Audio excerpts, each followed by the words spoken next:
છોટાઉદેપુર જિલ્લાના કવાંટ તાલુકાના ભૂનમરિયા ગામમાં આરોગ્ય અને માર્ગ સુવિધાઓની બિસ્માર હાલત ફરી એક વખત ઉજાગર થઈ છે. અહીંની એક પ્રસૂતા મહિલાને સમયસર તબીબી સારવાર મળી રહે તે માટે પરિવારજનોએ જીવના જોખમે કાદવ અને ખાડાઓથી ભરેલા કાચા રસ્તાઓ પાર કરીને 4 કિલોમીટર દૂર આવેલા કોટબી ગામ સુધી ખભે ઉંચકીને લઈ જવી પડી હતી, જ્યાં 108 એમ્બ્યુલન્સ ઊભી હતી. પાકા રસ્તા ન હોવાથી એમ્બ્યુલન્સ સીધી રીતે ગામ સુધી પહોંચી શકી નહોતી. મહિલાને વહેલી સવારે પ્રસૂતિની પીડા શરૂ થતાં તાત્કાલિક મદદની જરૂર હતી. સ્થિતિ ગંભીર બનતા પરિવારજનોએ કપડામાં જોડી બનાવી મહિલાને સુવડાવી અને ખભે ઉંચકીને કીચડ ભરેલા માર્ગો, ઊંડા ખાડા અને પાણી ભરેલા ઝરણાને પાર કરતા એમ્બ્યુલન્સ સુધી પહોંચાડ્યા હતા. ત્યાંથી મહિલાને તરત જ કવાંટના આરોગ્ય કેન્દ્રમાં ખસેડવામાં આવ્યા હતા. આવો કિસ્સો નવો નથી. છોટાઉદેપુરના આદિવાસી વિસ્તારોમાં આવી ઘટનાઓ વારંવાર સામે આવતી રહે છે.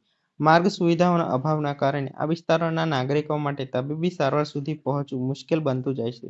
સ્થાનિક વહીવટીતંત્ર દર વખતની જેમ આ ઘટના માત્ર સ્થળ નિરીક્ષણ કરીને અથવા નિવેદન આપીને મામલો થાળે પાડી દે છે, પરંતુ લાંબા ગાળાની મક્કમ અને સ્થાયી કામગીરી જોઈએ તેવી હજુ દેખાતી નથી. આ ઘટનાને ફરી એકવાર તંત્ર સામે ગંભીર પ્રશ્નો ઊભા કર્યા છે.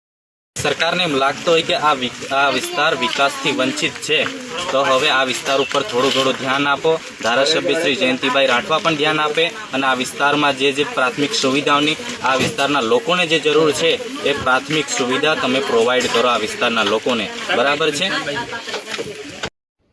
છોટાઉદેપુર જિલ્લાના તમામ સમાચાર માટે આપનું છોટાઉદેપુર યુટ્યુબ ચેનલને સબસ્ક્રાઇબ કરી બેલ આઇકન દબાવશો.